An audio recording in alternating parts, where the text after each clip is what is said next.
Well, welcome back. Action News Now reporter Laura Ang is live at CAL FIRE Incident Command Center at the Shasta District Fairgrounds in Anderson. Laura? I'm joined here by Congressman Doug LaMalfa at the Shasta District Fair. It's the Incident Command Center for CAL FIRE. How are you doing today, Congressman? Doing fine. I see a lot of good things happening here. I wanted to let you know that, first of all, we appreciate you being here on the scene, getting to know, first of all, firsthand how our first responders are doing. What has been your reaction so far, speaking with our fine men and women here?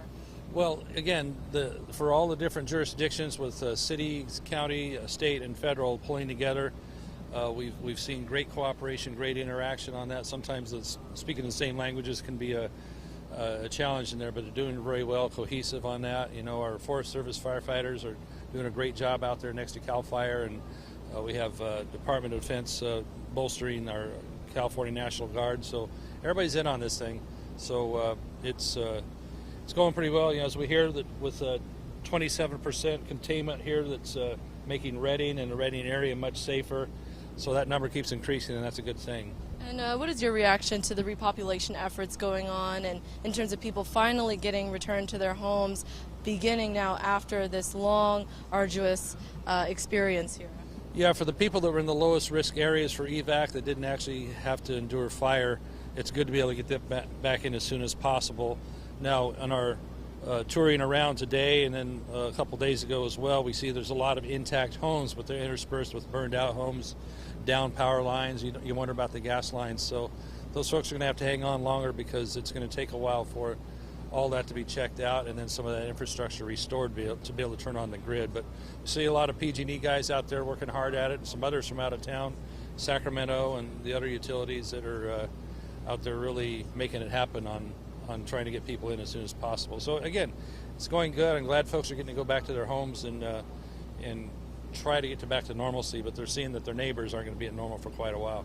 I want to know, from your perspective as a congressman, what have you observed so far that you have taken note of, that you realize I can help to make this better in terms of the recovery process? What have you thought so far?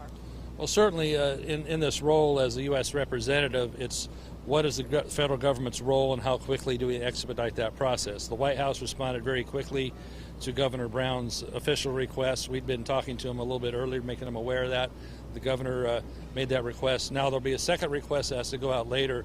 The first one was for actual emergency services, emergency personnel, equipment, and the medical, all those things that you need in that crisis point. Second wave on FEMA will have to be when we start on the repopulating, the rebuilding of infrastructure, all that. So that'll take a little longer to account for, get a good number on that.